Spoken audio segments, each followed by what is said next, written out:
teman-teman. Perkenalkan, saya Jessica. Saya Herdian.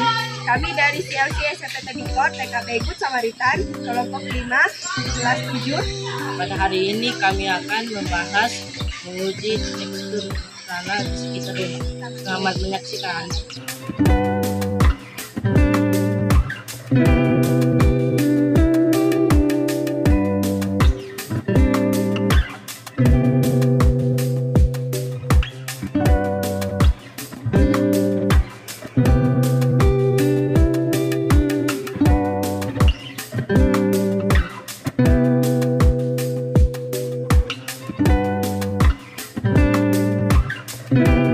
Baiklah teman-teman, sebelum kami masuk ke dalam pengamatan, terlebih dahulu saya akan menjelaskan sedikit tentang komponen-komponen utama yang terdapat pada tanah, yaitu bahan organik dengan mengandung 5%, mineral dengan kandungan 24%, air dengan kandungan 25%, dan udara dengan kandungan 25%. Jadi, bahan organik yang mempunyai kandungan paling sedikit, sedangkan mineral mempunyai kandungan yang paling banyak.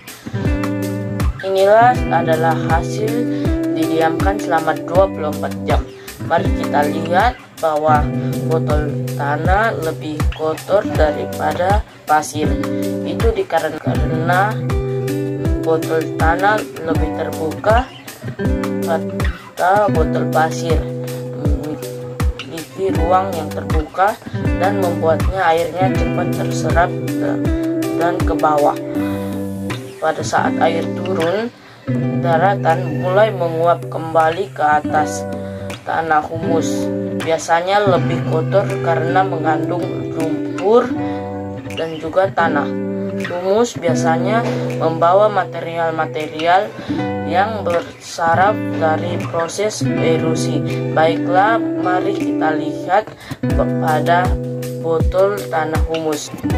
Pada lapisan pertama terdapat dedaunan tumbuhan.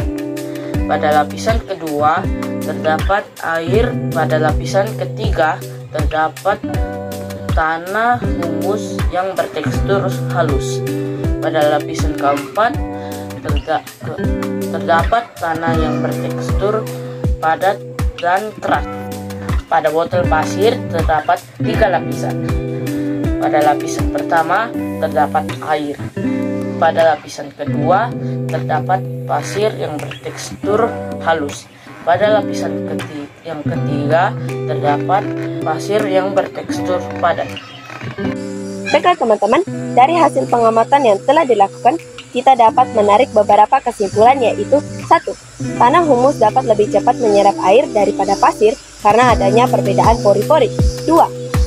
Semakin halus tekstur tanah, maka kemampuannya mengikat air akan semakin tinggi.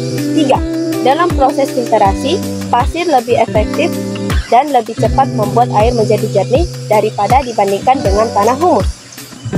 4. Tanah humus memiliki tingkat kesuburan yang tinggi daripada pasir karena mampu menyimpan dan menyerap air yang akan berpengaruh pada keberadaan eserva. 5. Dari hasil keduanya, setelah didiamkan 24 jam, tanah humus dan pasir yang berstruktur padat memiliki jumlah yang paling banyak dan tebal. 6. Pada bagian tanah humus, di lapisan teratas tanah terdapat tanah humus dan sedikit pasir yang bertekstur halus. Dan begitu juga dengan botol pasir. Pada lapisan teratas, pasir yang terdapat adalah pasir yang bertekstur halus.